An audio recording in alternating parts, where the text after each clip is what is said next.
thank you very much for the opportunity to address this distinguished audience here today of common folk that want to talk about the Arctic. I think it's been a fantastic experience so far. The Canadian Coast Guard provides an array of services in the Canadian Arctic to ensure the safety of those on the water, to protect the environment, and to support both law enforcement and science missions. We, like the US Coast Guard, do not actually do science missions, but certainly support them. And kind of the same in law enforcement. Unlike the US Coast Guard, we do not enforce laws directly, but we bring fisheries officers or our Royal Canadian Mounted Police on board as required. So specifically in the Arctic, we have marine communication traffic services, both a vessel traffic management system as well as a safety desk that's there and available for vessels in distress. We have 175 fixed aids to navigation across the Canadian Arctic. Safe navigation planning services. So this is when a vessel like the Crystal Serenity decides to transit the Northwest Passage. We work very closely with operators. My colleague just to the left, and when the Nordica, who just is located outside here, transited the Northwest Passage, again worked very closely with us to ensure that everything went safely. We have search and rescue capacity in the north, including auxiliary volunteers who are, for the most part, Indigenous Inuit, who are part of our search and rescue system.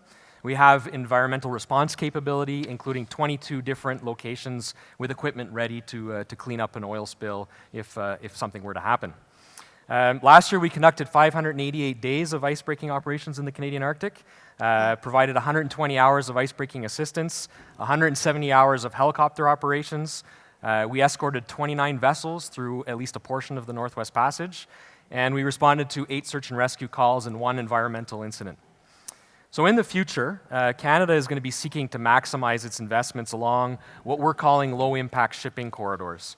So these are based on existing traffic routes. However, they're taking into account sensitive ecological areas where we might want to encourage shipping to avoid. At the same time, we're going to continue adapting these as we continue to build more Inuit traditional knowledge into where these routes should be going. In November 2016, the Government of Canada announced a $1.5 billion Oceans Protection Plan with the aim of improving marine safety nationally. But specifically, there was a bunch of investment being made in the Arctic, and specifically in Coast Guard services in the Arctic. So just very quickly, what it means for Canada is that we're going to be able to do more charting. We're going to expand the Coast Guard Auxiliary in partnership with Northerners and Indigenous communities to serve local communities. We're going to provide enhanced situational awareness to those same Indigenous communities who are asking us to see what's happening out on the water. And perhaps most importantly, we're going to be working with our colleagues at Transport Canada and with Inuit communities and all the Indigenous peoples of the North to develop a co-management model that Minister Bennett kind of alluded to earlier in talking about reconciliation.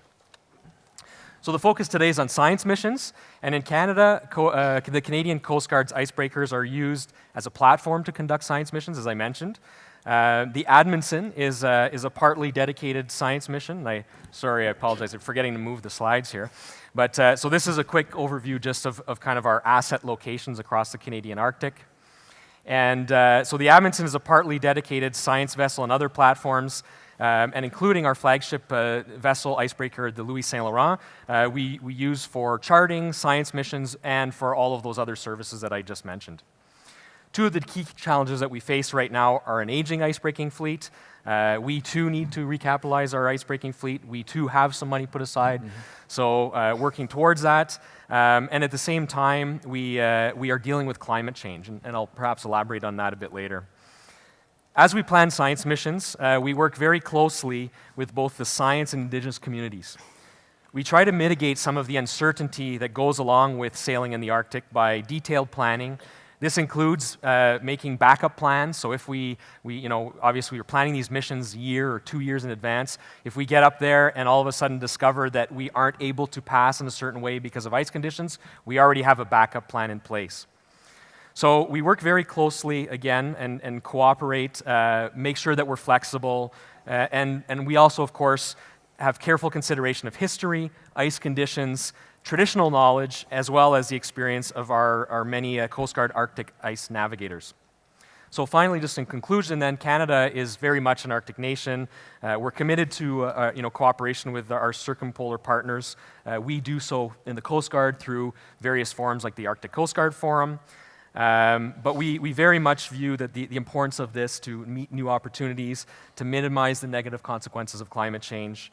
And it's imperative from our perspective, Canada and the Canadian Coast Guard, that to meet these objectives that we work in close collaboration with the Indigenous peoples who have been in the Arctic since time immemorial.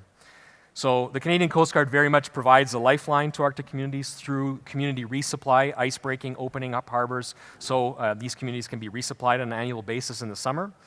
And we work very closely with them as well to make sure that community needs, safety needs are met while we work together to protect the environment. So thank you very much. Thank you. Thank you.